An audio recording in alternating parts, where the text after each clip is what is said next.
basically 2 weeks, we just lost money, like hundreds of dollars, losing money every day. And we're super frustrated. We decided to join Michael, the man. Looking back, was the best decision. Crazy. Yeah. Second journey channel, guys. Excited for this one. How did everything go for you guys?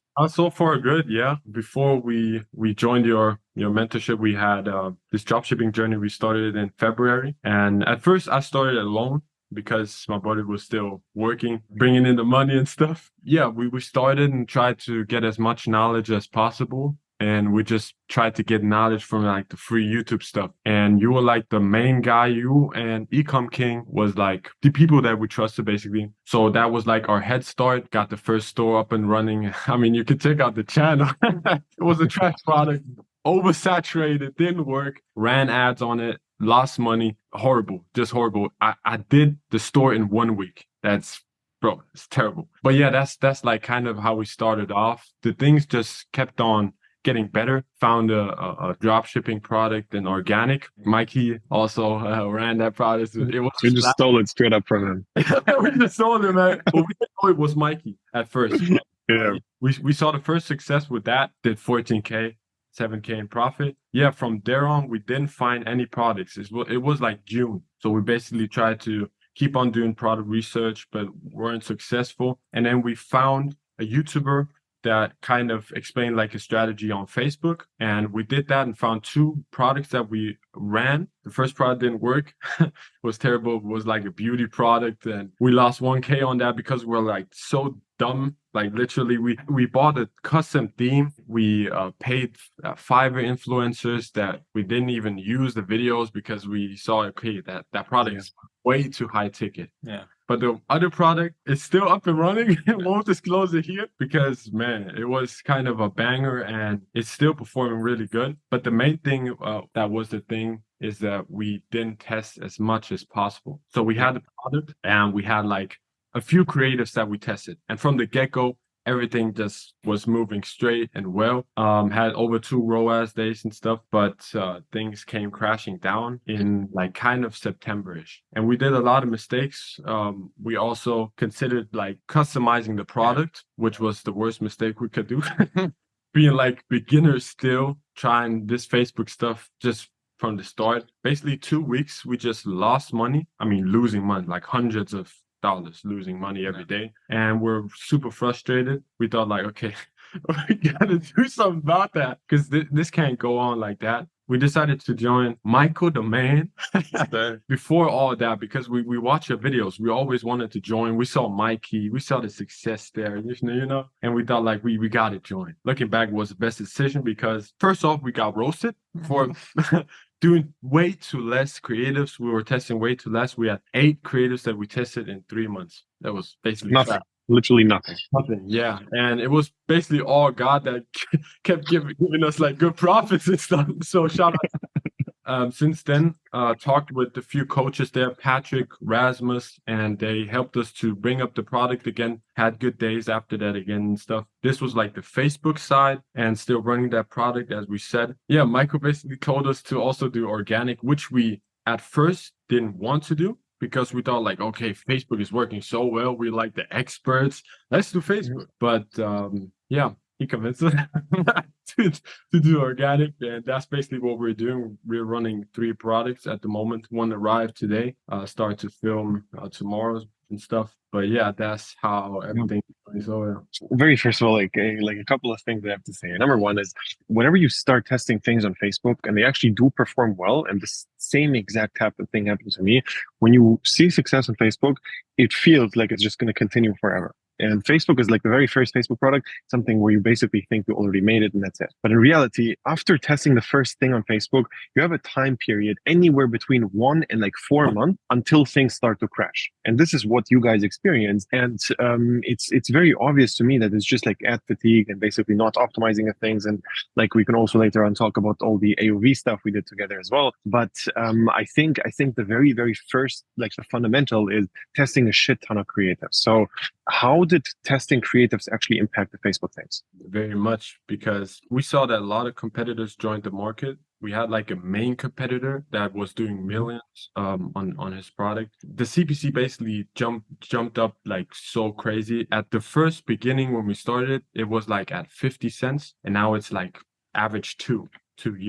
We discovered that not testing a lot of creatives, if we would not do that, we'll basically have like under break-even ROAS days. Testing and testing and testing, keep on giving Facebook stuff to optimize and trying to learn our audience and stuff. We really saw that this increased the AOV, and that's why we're so profitable to this day. And we keep on running creatives and testing more and more every day. Again, like I was roasting the shit out of you guys, but it happened to me as well. Like I understood and I saw what you did in myself, because what you did in reality was you tested the product on Facebook, it works, and now in like on average, what did you do on a normal day there? Literally nothing. You didn't test new creatives, you didn't test new products, you didn't do organic, you didn't do shit. You just looked at the screen, reloaded, looked at the dashboard, and basically didn't do anything. Like, you're laughing because exactly that was the thing, right?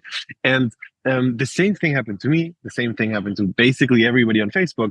And I just like didn't have me back then who told me, bro, start crushing it with testing more product and creatives. And that's just it. And I just saw that you guys, you're two people. Two people means per day, you could work 20 hours, like 10 hours a day per person, 20. You were probably working like 30 minutes a day to combine, because like fulfilling orders and then nothing else, right? So that's also the reason why I told you guys to do organic and Facebook. If I have a person who's doing Facebook by himself and he's doing well, like I wouldn't recommend doing organic. But in your case, it just makes sense to have you both, like one is doing organic, one is doing Facebook. That's a different thing. That actually does make sense because you just have so much time because you have two people. For you guys, like when I started telling you these things that you're basically not doing shit, like did you know that, or was that new to you? Did you think you're actually productive? For us, it was like once you told us that, you told us about the Google Calendar, right? We weren't doing it at that time, so we were just noting it down on a piece of paper every day, and it was kind of like just writing down a few things to do, and it was basically nothing.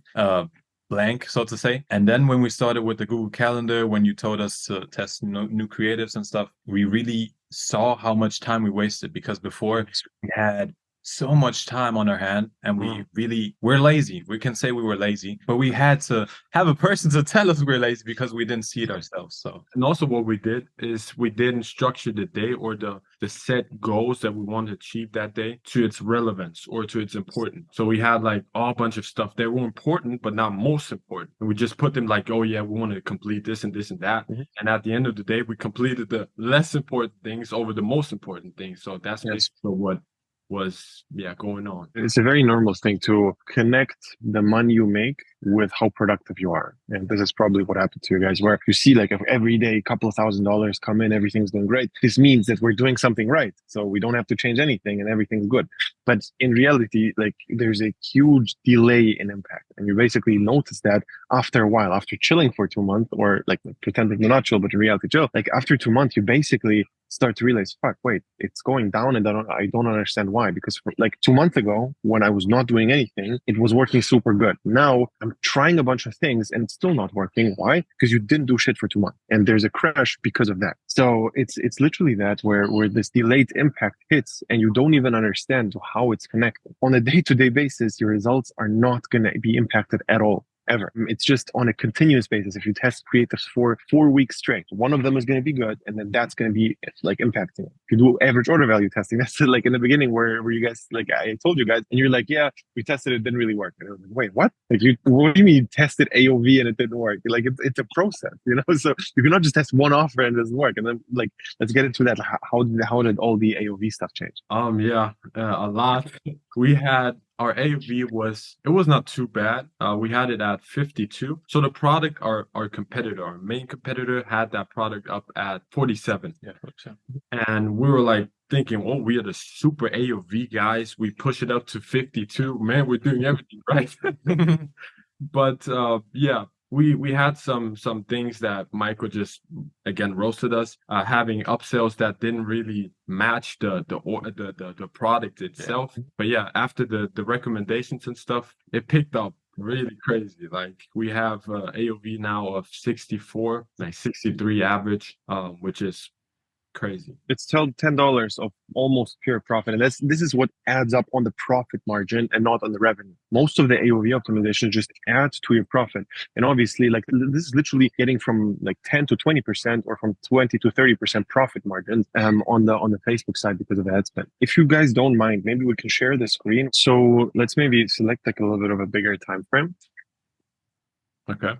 Like a month or 90 days? I mean, sure. 90 days. Yeah. Yes. Nice. So you can clearly see the dip in October, and that was when we started testing creatives again, right? Yeah. On all of this, how much of that is profit? Last 90 days, we don't know yet, but in total, we have like almost 60K. We have like a number sheet. We all calculate our profits and stuff. So 60K almost in profit. Like a little bit more than 20%. Like you're doing profit tracking properly? Yeah. Okay. And this is after VAT? No. After VAT, we got like almost 20K. Oh. Yeah. Wait, what? So okay. Yeah. So most of it is VAT. Yeah, most of it is VAT, yeah, right. Because we also the mistake that we did is we didn't calculate the VAT at first on the beginning because as we started, you told us we have to collect the VAT, which we didn't keep in mind. So we basically didn't have like that good of a day or days where we thought we had good days because we didn't calculate the VAT, which also shooted up the break-even ROAS, and we didn't calculate that at the start. So this is something like I don't want to get into that in super much detail for the interview, but there are things you can do about the VAT overall. But it's just like the very first thing you need to do is expect that it's gone, and then if something else happens, then great. That's the way of thinking. What would you say were the biggest challenges overall in this dropshipping journey? For me, the biggest thing is product research. We also had a call with Jacob, and he said dropshipping should be renamed to product research because it's all product research. We have to find a good product, and we're always concerned about finding that product because you can be good at filming, you can be good at creating websites, but if you have a trash product, you ain't making no sales. And also with organic, it's tough.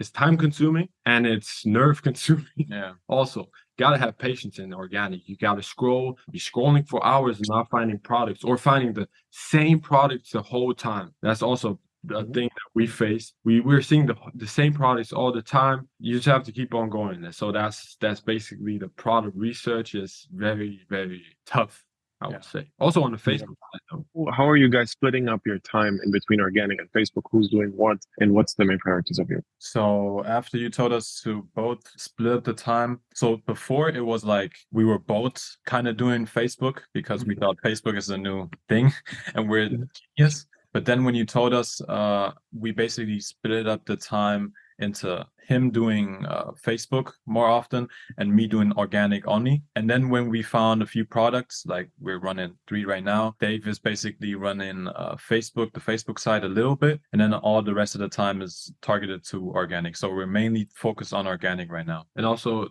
you told us that one person should do the organic researching, searching for products, and the other one should just post content. Just take every time we got it in the day and just post content. That's what we're doing. So then it's basically posting all the content, creating, editing, and what I'm doing is just the nice work, scrolling, and at like in the evening, kind of just tapping into Facebook, seeing how it's performing, looking if we can just optimize creatives, create new creatives, test more creatives. So that's basically how it's split up. Now we got like 3 products. So Dan is running 3 products. So if we get like more products in, I will also create more content on TikTok Organic. We will probably get like a reschedule and look if we can split up the work a little bit more and see if we can do a product research on both sides. Okay.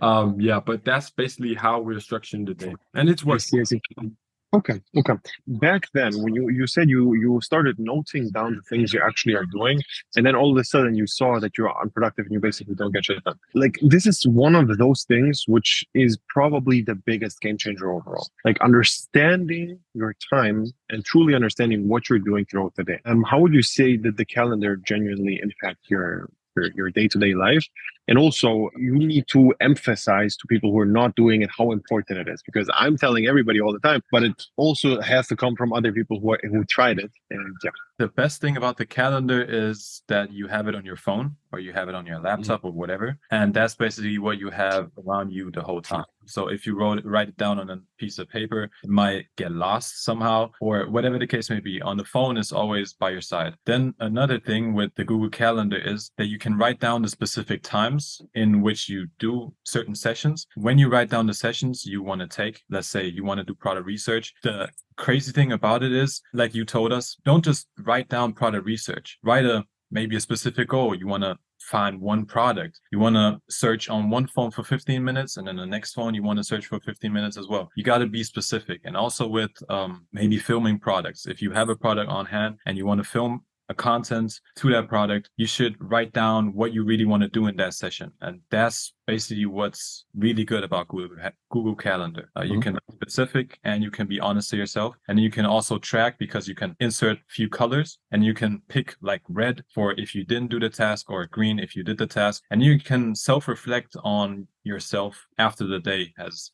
been finished. And also, the method that we used before, writing down on a piece of paper, I think it was very ineffective. And how we did it was ineffective because we wrote down, like, we did a checkbox, product research, checkbox, creating a store. What does that mean?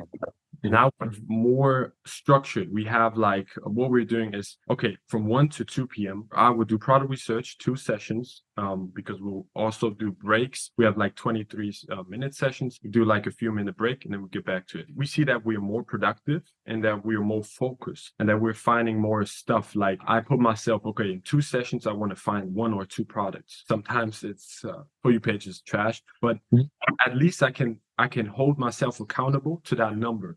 Before that, it was just a product research. And I didn't even put like how many sessions I want to do. Yeah, that was kind of too vague. So now we're more focused, more detailed. And I think that's also a thing that beginners don't do or do this kind of not detailed structuring. Yeah, that's really important. Right now, we have a busy schedule, product research and stuff, and filming content, editing, scripting, and we have to be really, really detailed and focused. So that helped us.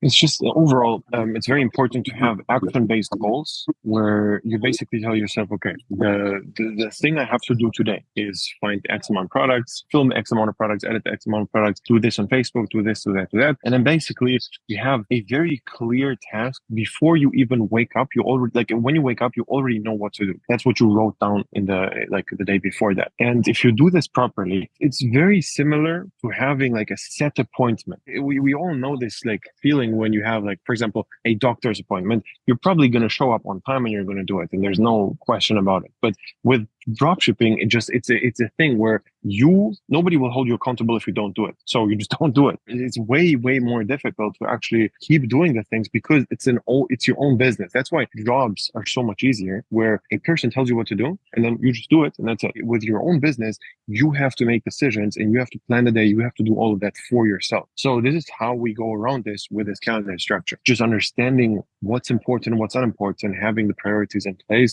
is a thing which is going to make you money in the long run, because it feels productive to answer emails. It feels productive to do a bunch of things, which is just not productive at all. But you feel great after the day and you literally feel like you got shit done today. When in reality, that's just not true. Are you guys doing it full time? Yeah, full time now. Yeah. How was the switch? Did you how was that? Last year, I finished high school. I did like a mini job and just worked a little bit to gain more money. And Dan did a full-time job, right? Yeah. So he brought in the most amount of money. And at that point, I did it for 2 months and it was back in November. So at November, I just did like some research on dropshipping. So it was not really a big switch, but I wasn't really employed, or I didn't really have a full-time job. So maybe you can report, because you were 10 months in a full-time job. I will never do that. So for me, it was like when Dave started dropshipping, he started alone. And I really didn't want to start with him because I thought it was not working anymore. And then when I start having a full-time job, I was mainly considering to do like other things, affiliate marketing, or doing, what was it called? Cold calling, stuff Yeah, like that. stuff like that. And then when Dave introduced me to dropshipping, it was a crazy shift because all this product research stuff and video editing, it was new. It was different. Yeah, it was different. Definitely. Now you can plan your own day. Now you can have set targets that you want to achieve, and nobody is in your upper line where you need to achieve it for them because it's all on you. And now you have to, like you said, you have to hold yourself accountable. That's the main aspect which really changed in that fact. Yeah. On average, how much are you working per day? To be honest. 6 hours. 6 hours each.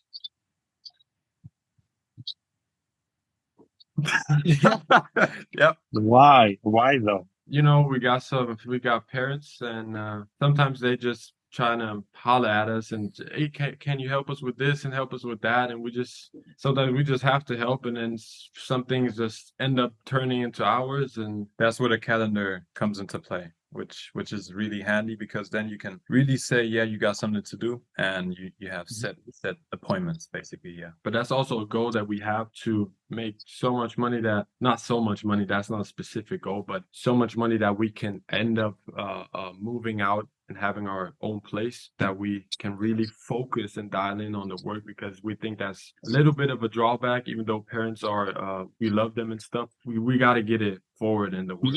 Do they understand the importance of what you guys doing, or they don't really see it as serious? We have an African dad, so he thinks we're doing some stuff, and like the school system. Black magic. Yeah, definitely. We're not going to school, so it's not like that serious. So the first attempt I would honestly do, because this is even like cheaper than moving out, is literally buy him like a 5-star hotel plus first class flight, like a really nice, like something. This is what I saw. Like you see how they start seeing this as real money and a real thing. And you guys should do that. You give them that and you tell them, what we're doing right now, we promise you we're gonna make tons of money with it, and you will benefit. Right now, we need to work more. We love to help you. However, we can only do it during this and this hour. You should be able to schedule your day so that is basically like very equal throughout the week. So from 10 p.m., you could help them with dishes. I don't know what type of help you need, but I would say this is something which, like, you need to win him on your side,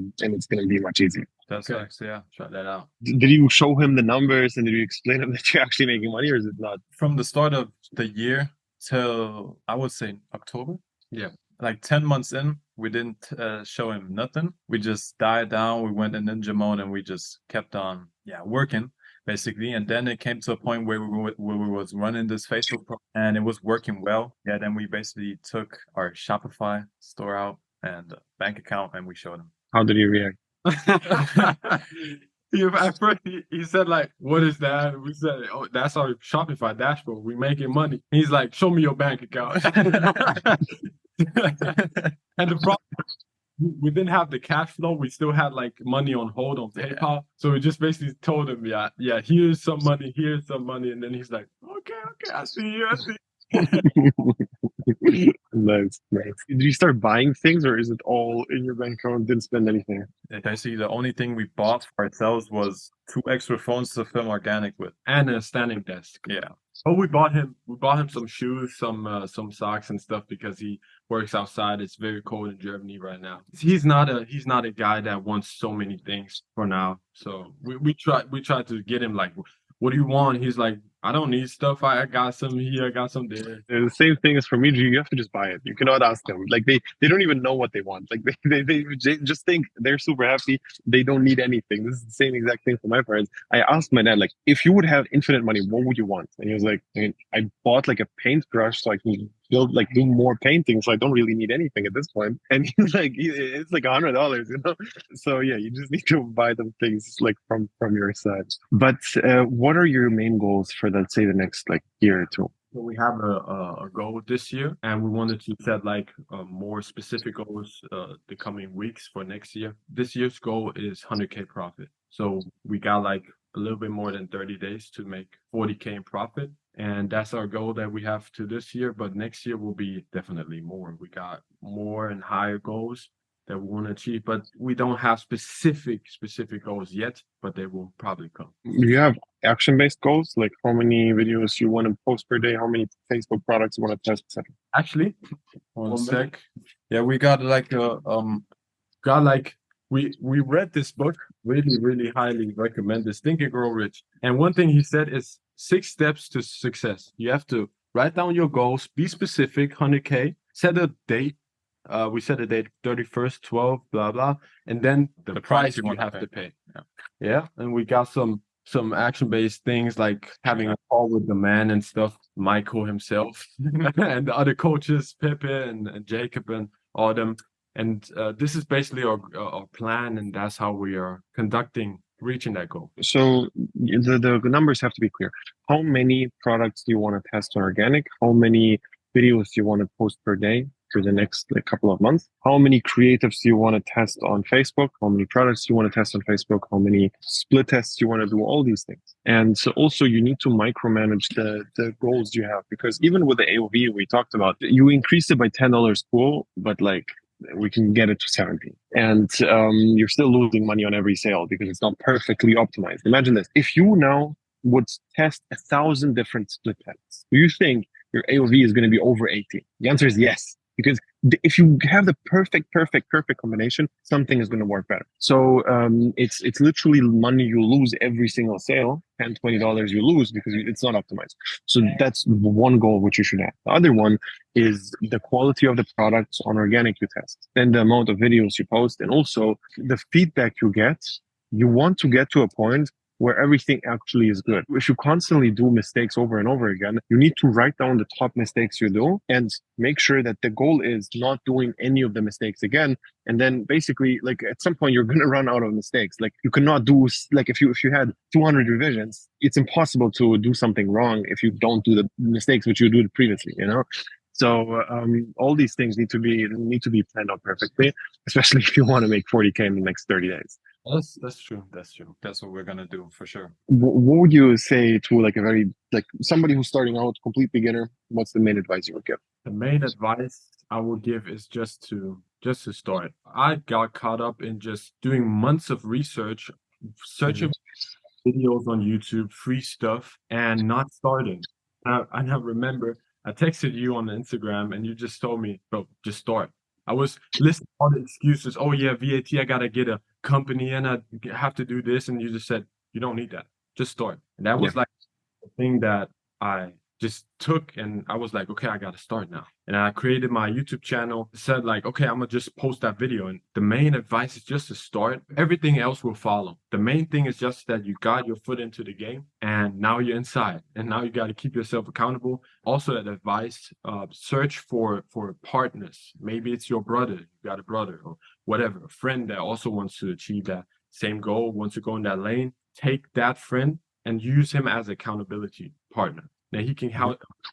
Hey, didn't you say you want to start drop shipping? What's going on? Why are you slacking and stuff? Yeah, that's basically a really important thing that these two things, starting, have an accountability partner. Accountability is huge. I would say this is like half of the program overall. Even what you guys getting from me is just showing you that you're not doing shit. And this is like half of the thing. Literally, this is actually half, you know? So because your standard all of a sudden goes way higher, like I cannot get this example out of my head where a couple of months ago, my friend told me he's in an investment banking firm and everybody is working from 9 a.m. to 3 a.m. So from 9 a.m. to 3 a.m., which means that they sleep for like 4 hours or so and work ridiculous shifts. It's impossible to think of that in a normal environment. All of them are doing it. Why? Because it's a standard. Like if you get into a place where nobody leaves before 3 a.m., you're going to feel weird leaving at 1. And you're also going to feel weird leaving at 5, which is like the normal 9 to 5 thing. So it's just something which I thought about so much, because I understand if I would be in a circle of people who are that determined in entrepreneurship, I would also be working that much because it's what everybody is expecting. And in business, it's not normal to do something like that. Like, because basically nobody tells you to do that. And an investment banking firm, you literally get kicked out if you leave at 1 a.m. So it's just where you set your standards for yourself. And this is something where you guys come in this program and I tell you, hey, you're not doing enough. You need to test creatives. You need to test AOV. You need to test more products. You need to do all of these things. And you're like, oh yeah, I guess we do need to do that. But before, you thought to yourself, like, we're already doing things well. We tested a product. We're amazing. And yeah, it's just the standard which people set for themselves, which is the main thing. So for you guys, how would you describe the program itself to somebody like who isn't in, just so people understand how it's structured, etc.? So the structure is pretty simple. I mean, you are gonna get access to the coaches. If you're a beginner, you're gonna get access to a coach that is gonna help you in that field. And then when you're advanced, you're gonna level up and can get to talk to another coach that is expert in that field. What's cool about the program is that you have feedback from everywhere. You can't run away from it. You have accountability everywhere. You can't run away from it. Yeah, it's basically structured around you having questions. Don't be scared to ask questions. You have to ask questions, because if you don't, you're gonna be asked a question if you don't have questions. You just basically fill out accountability sheets, you fill out product sheets. The only thing you have to do is you have to fill out the sheets and send them in. And then you literally have people that go over the sheet that have more experience than you, and they give you the best products you should do. Yeah, and also what we did wrong in the beginning at the start, because we were new to this and stuff. Yeah. We didn't schedule calls, which was basically dumb because that's the main objective of this whole mentoring. Yeah. But Michael just wrote us and told us that we have to schedule calls and stuff, because what's also cool is that we have like group calls every week. We have every day there's a TikTok group call or a Facebook group call, and we can join. We can ask our questions there, but we can also ask the questions in the 1v1, which is really cool on that aspect. And as Dan already said, on the organic side, it's really, really that simple. You just have to search for products, put them in the sheet, and then Jacob, Pepe, or Tobias will just go over the sheet and say, okay, run this product, don't run this. And it's beginner friendly. Yeah. It's beginner friendly. For intermediate people, you can go over what you want to post. You can tell the coaches, yeah, how do I go about posting here? You really have everything laid out for you. And for us, it's very important to tailor the program to the stage you guys are actually at, because I've seen a bunch of people telling me about experiences where they are advanced, but they get treated like beginners, or the other way around. And it's just very important. Like, this is the difference between a mentoring program and a video course or YouTube, where a video is talking to everybody. On YouTube, if you watch a video, it's literally advice which is not specific to a beginner, intermediate, or advanced person. And in a program, it's the exact opposite, where we actually check what stage you're at, then we make sure that things are working for you. And the same thing goes for products we test. Like on YouTube, even if you get the perfect criteria, you still can make a sheet where only 2 out of 20 products are good. And then you have to decide which ones are good, which ones are bad.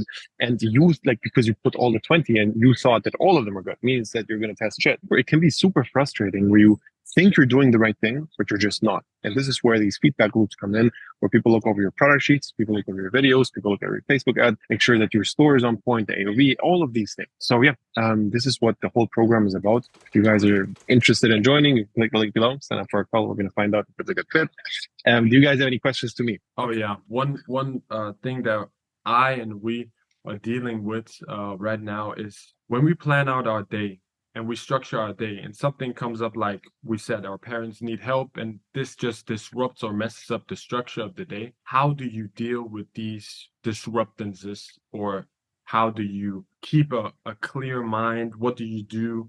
Do you have principles to just get back into that structure, get back and being efficient as possible? Because we tend to become inefficient and think like, okay, the day's kind of off now, messed up, and we waste time. Getting like these interceptions in the day where somebody wants something from you and you have to do it is actually really annoying, and it's genuinely super difficult to deal with it. And the easiest way to do it is a proper setup. So there's 2 options. Either you go out and work outside, work outside of your house. Either you find another apartment or some like workspace, or get like one small room for filming and like do something there, or start doing outside products or something like that, where you're just not there. And all of a sudden you're going to notice nobody's going to ask you for anything because they don't see you. Hey, I see him. He can help me now. This is something which has happened, If you're just not there, they're not going to ask you for it. Number two is telling them in advance windows where you have time and windows where you don't have time. And